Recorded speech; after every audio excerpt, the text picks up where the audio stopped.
About having ambition to win, never give a fight to the end. Stack that currency up, stash that back, stash that back. I'm reborn through the dangerous storms, and I'm here.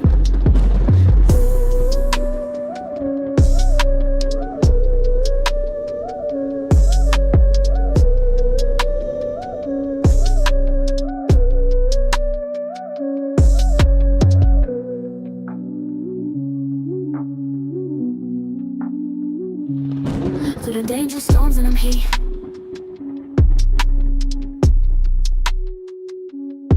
Through the dangerous storms, and I'm here.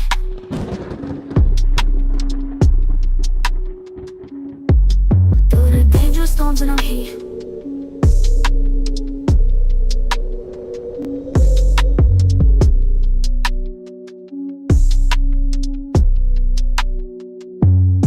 Through the dangerous storms, and I'm here.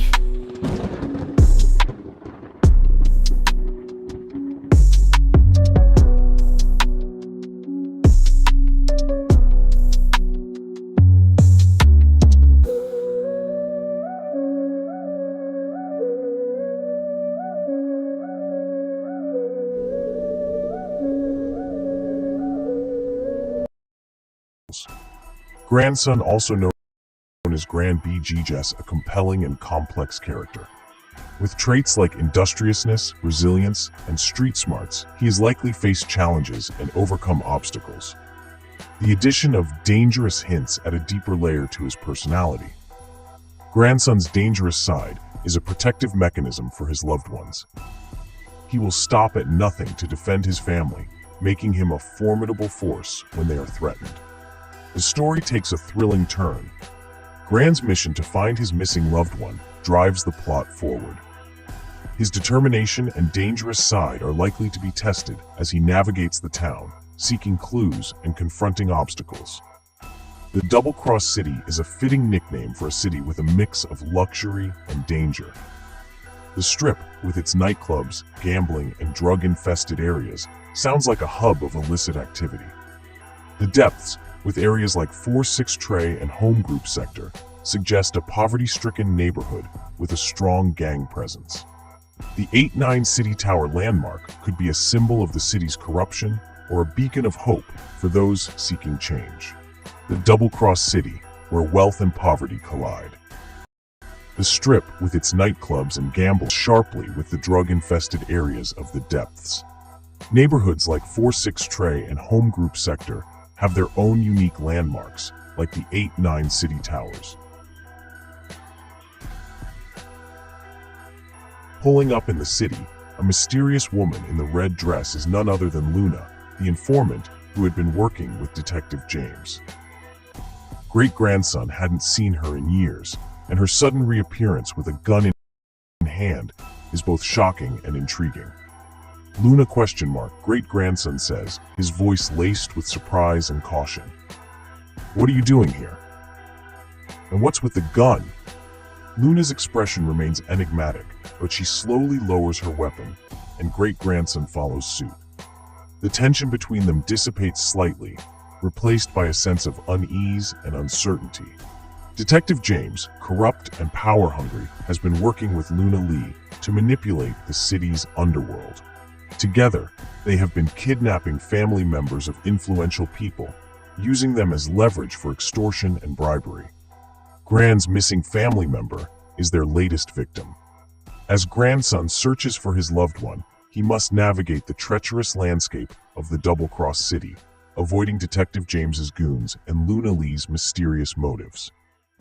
As great-grandson navigates the treacherous landscape of the Double-Cross City, he must confront Detective James's goons and unravel Luna Lee's mysterious motives. Will he be able to rescue his loved one and bring justice to the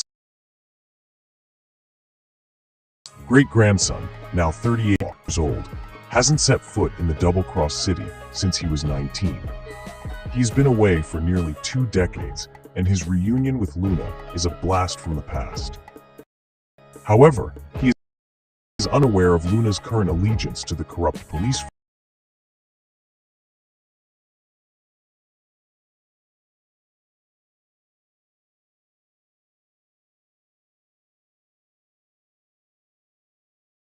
nostalgia and caution. He is unsure what to make of Luna's reappearance, but he is also curious about her intentions. "Luna, what is going on?" great-grandson asks, his voice firm but with a hint of warmth. Luna's eyes seem to cloud over, and she glances around nervously before responding in a low tone. "We need to talk, great-grandson." Somewhere private, grandson and Luna step into the Shabazz restaurant, just around the corner from the hotel where he is staying for the night. The restaurant is dimly lit, with the aroma of soul food wafting through the air. They take a booth in the back, away from prying eyes. Luna leans in, her voice barely above a whisper. "Great-grandson, I know what happened to your family member. Detective James kidnapped her, and I had nothing to do with it." Great-grandson's eyes narrow, his jaw clenched in anger. "What do you mean you had nothing to do with it?" Luna glances around nervously before continuing. "I am an informant, great-grandson. I work with Detective James, but I did not know about his plan to kidnap your family member. When I found out, I warned him that your family is not to be messed with. I told him that you would stop at nothing to protect them." Grandson's expression softens slightly, his anger giving way to curiosity. "Why are you telling me this, Luna? What do you want from me?" Luna's eyes lock onto GGS's, her expression serious. "I am telling you this, GGS, because I want to help you get your family member back. Detective James has gone rogue, and I do not want to be a part of it anymore." GGS's eyes narrow, his mind racing with possibilities. "What do you know about my family member's whereabouts?" Luna leans in closer, her voice barely above a whisper. "I know Detective James has them hidden in an abandoned warehouse on the outskirts of town. But be careful. He's got goons watching the place, and they will not hesitate to hurt people if we get too close." GGS's anger and distrust of Luna boil over, and he storms out of the restaurant, leaving her alone. He is not convinced of her loyalty or intentions, and he is not going to risk his family's safety on her words alone. As he walks away from the restaurant, GGS pulls out his phone and starts making calls. He dials number his own crew of over 100 members of 8 to 9 crew. These are men he trusts with his life, men who owe him loyalty and respect. "Gather the crew," GGS tells them. "We've got a mission. Detective James has crossed the line, and we are going to make him pay." His goons respond with a chorus of affirmation, eager to take on the corrupt detective and his crew. GGS knows he can count on them to watch his back and help him rescue his family member. After calling 8 to 9 crew to assemble for the mission, GGS's mind wandered back to Luna. He thought about their past, their romance as teens, and the complicated feelings he still had for her. As he sat in his 2025 Benz, GGS couldn't shake off the image of Luna's nervous expression when he pulled over earlier. He wondered what she was thinking. GGS's thoughts were interrupted by his phone buzzing with incoming calls, confirming their arrival at the rendezvous point later. He took a deep breath, focusing on the mission ahead. But Luna's face lingered in his mind, a reminder of the personal stakes in this mission. What secrets was she hiding, and how would they affect the outcome? GGS heads back to his hotel room, preparing for the morning's mission. As he settles in, his phone rings with calls from his 7 brothers, all of whom are on their way to the double-cross city from Chicago, which is also known as Chirac. They are ready to ride with him and bring their own weapons to the fight. GGS's brothers, all seasoned veterans of the streets, are eager to help their brother take down Detective James and rescue their family member. They are unaware that GGS has already assembled a crew 8 to 9 for the mission. As GGS talks to his brothers, he is torn between telling them about the crew he has already gathered and letting them think they are the only ones coming to help.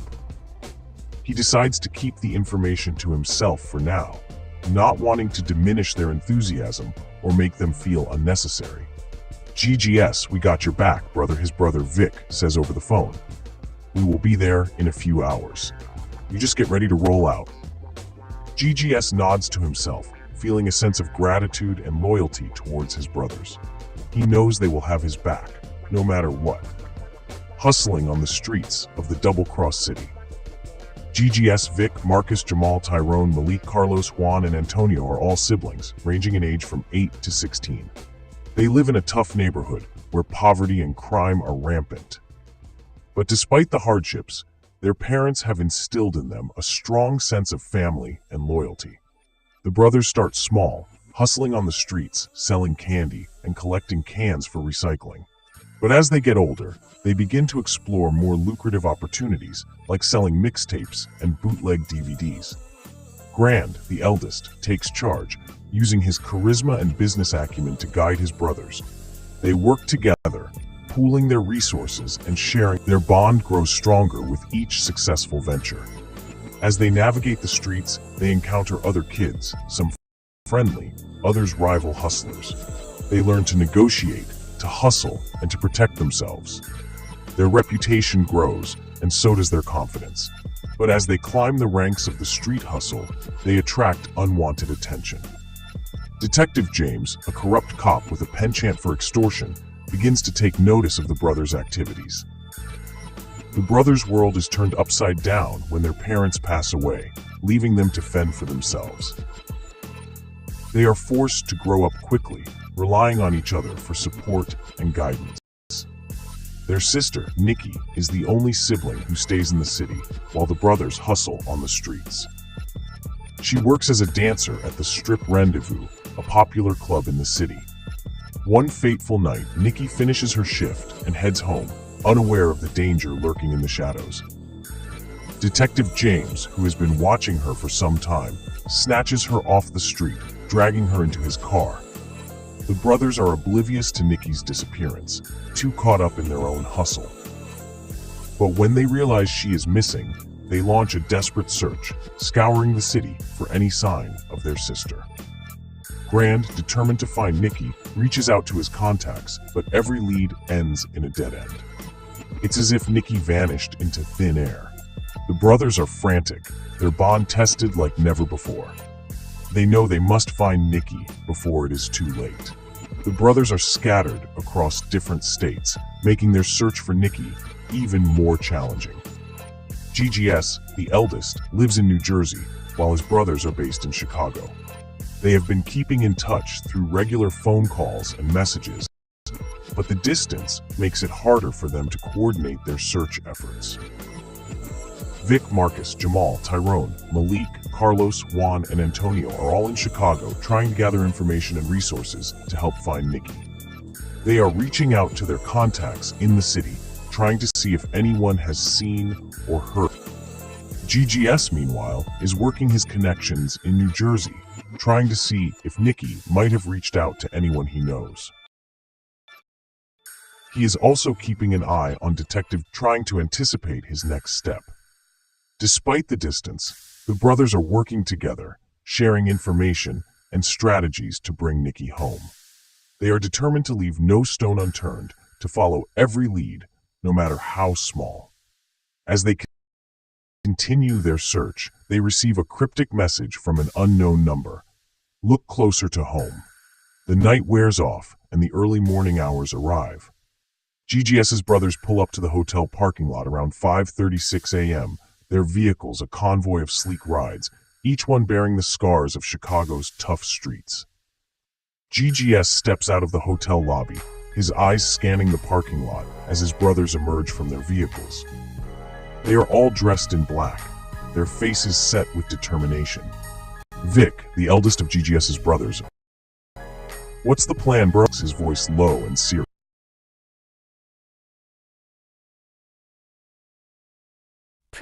Previously on Hustler's Hands.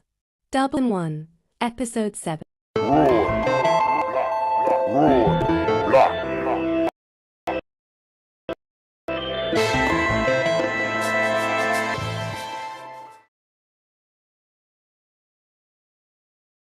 A wave of relief washed over Grant, so potent it almost buckled his knees.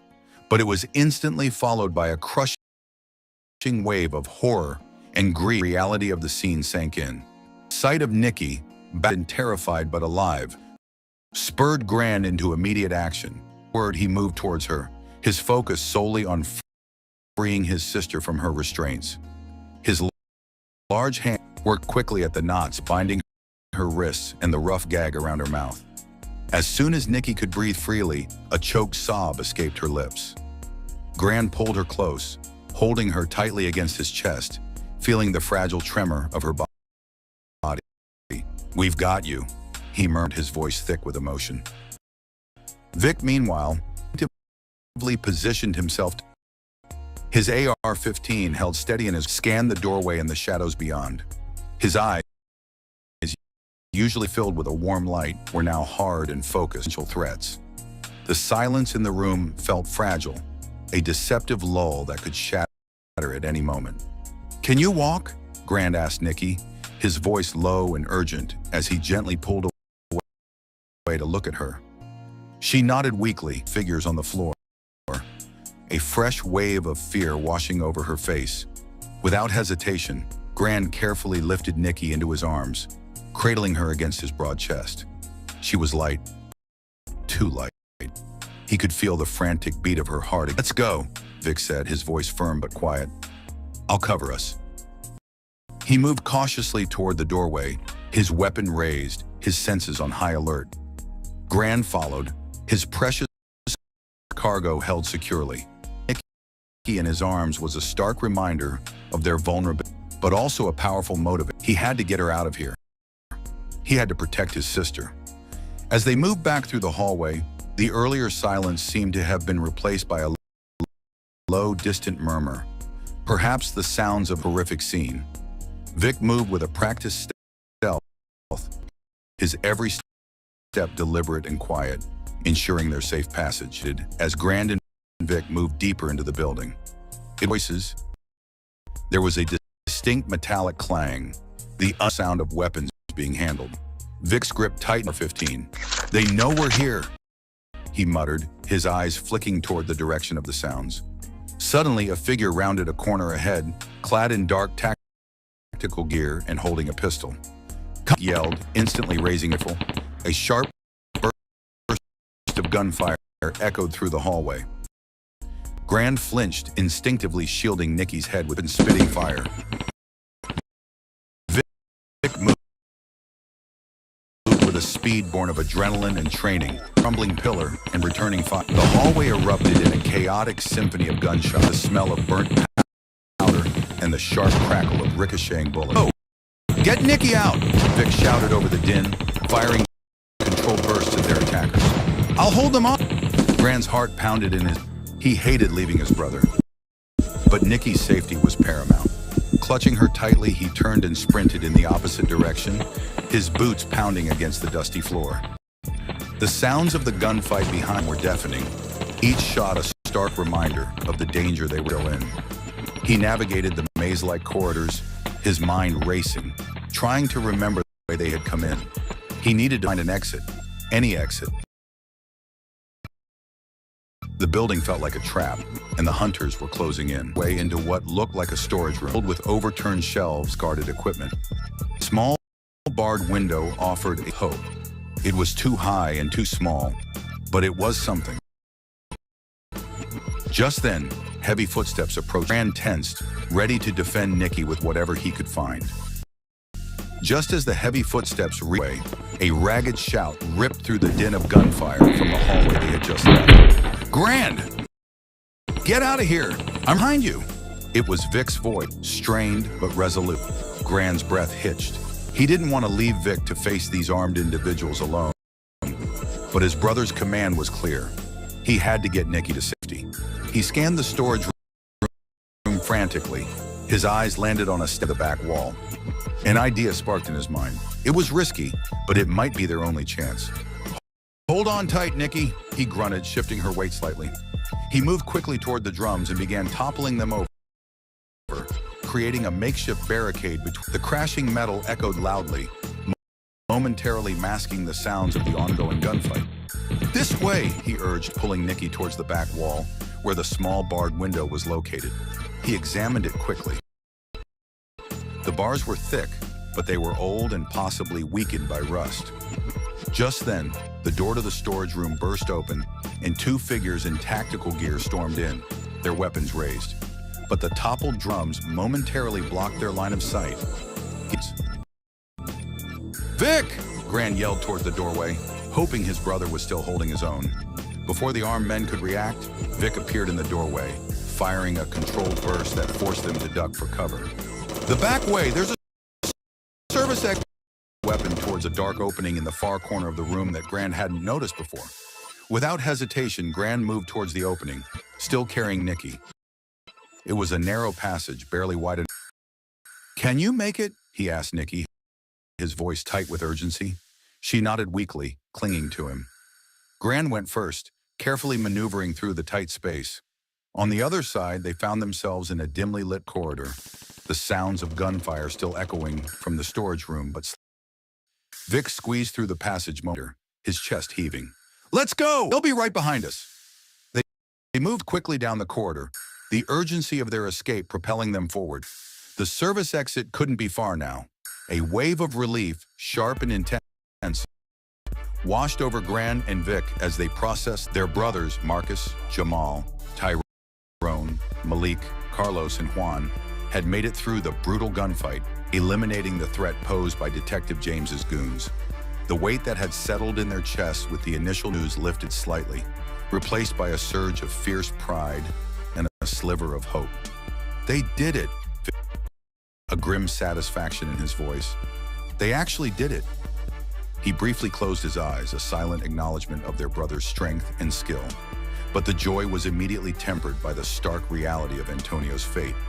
Their adopted brother, a part of their family, was gone, felled by a gunshot to the head outside the warehouse. The loss was a fresh wound, a stark reminder of the high cost of this night. He tightened. The mix of relief and grief was a confusing knot in his chest. Their family had fought hard, but they had also suffered a devastating loss. "We'll mourn him," Gran said, his voice low and heavy. "But right, Antonio wouldn't want us to stay here." Vic nodded, his gaze hardening with renewed determination. "You're right. Let's get Nikki safe." They continued down the dimly lit corridor toward the service exit, their steps now carrying a different weight. The relief of their brother's survival mixed with the sorrow of Antonio's death. The urgency to escape remained, but it was now intertwined with a fierce protectiveness for Nikki and a silent vow to honor Antonio's memory.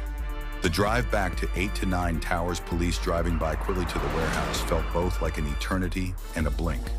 The city lights, usually a comforting beacon, seemed to pulse with the recent violence and loss. Nikki remained quiet, leaning against Gran, the trauma of her ordeal still palpable. Vic sat in the passenger seat, his gaze fixed on the road ahead, a grim determination etched on his face. The silence in the car was heavy, punctuated only by the low hum of the engine and the occasional sigh.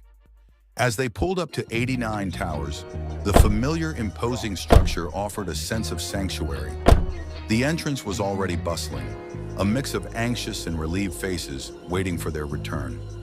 Ra stood at the forefront, her expression a mixture of worry and anticipation. The moment Gran stepped out of the car, carrying Nikki gently in his arms, a collective sigh of relief went through the gathered crowd. Ra rushed forward, her eyes first going to Nikki, then meeting Gran's with a silent question. Gran simply shook his head.